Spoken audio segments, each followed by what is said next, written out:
2016 সালে রেলওয়ে এক্সামে question test লসাগু এবং গসাগু চ্যাপ্টার থেকে কোশ্চেনটা কি বলেছে? The HCF of two numbers is 4 and two others factor of HCM are 5 and 7. Find the smaller of the two numbers. দুটো সংখ্যা আছে, যে দুটো সংখ্যার গসাগু বলে দিয়েছে 4 এবং to others vector of LCM এবং সংখ্যা দুটোকে লসাগু করলে গসাগুর পার্টটাকে ছাড়া বাকি যে ফ্যাক্টর আছে সেই ফ্যাক্টর দুটো কি আছে? 5 এবং 7। ফ্যাক্টর মানে গুণনীয়ক, বাংলায় গুণনীয়ক কি বলে? Find the smaller of the two numbers. তাহলে ওই দুটো নম্বরের মধ্যে ছোট নম্বরটা কত সেটা আমাকে জানতে হবে। প্রশ্নে পরে আসে একটা সিম্পল আলোচনা করি। ধরি 15 আর 18 দুটো নাম্বার, এর যদি লসাগু করি কি পাবো? কি ফ্যাক্টর পাবো?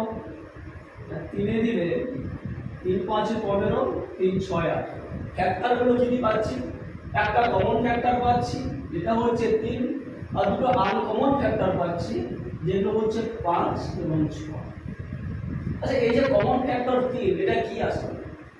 এটা আসলে এই নাম্বার দুটোর গসাগু। কারেক্ট? এবার দুটো কি হয়েছে? দুটো আনকমন ফ্যাক্টর হয়েছে। কোশ্চেনে একই কথা বলেছে, the HCF of two numbers is 4। আমার এখানে HCF হয়েছে 3, two others factor of LCM আর 5 and 7। আর এই লসাগু দিয়ে অন্য দুটো ফ্যাক্টর হচ্ছে 5 আর 7। আমার এখানে কি আছে? 5 আর 6। Find the smaller of the two numbers. ছোট নাম্বারটা বের করতে হবে। এখন আমি যদি আদার্স ফ্যাক্টরের ছোট নাম্বারটাকে দিয়ে এই গসাগুটাকে গুণ করি, পাচ্ছি কত? 5 থেকে 15। যে 15টা কি? না, যে 15টা হচ্ছে ছোট সংখ্যা। আবার আদার্স ফ্যাক্টরের বড়টাকে দিয়ে যদি গসাগুকে গুণ করি তখন কত পাচ্ছি? 3 6 8। যেটা কি হচ্ছে? যেটা হচ্ছে বড় সংখ্যা। কোশ্চেনটা একই কথা বলেছে। তাহলে আমরা কি করব? না, গসাগুর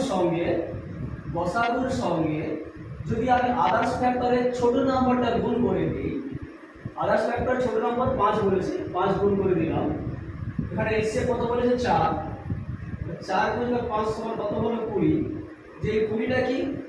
যে 20টা হলো দুটো সংখ্যার মধ্যে ছোট সংখ্যা। তাহলে অপশন বি কারেক্ট অপশন।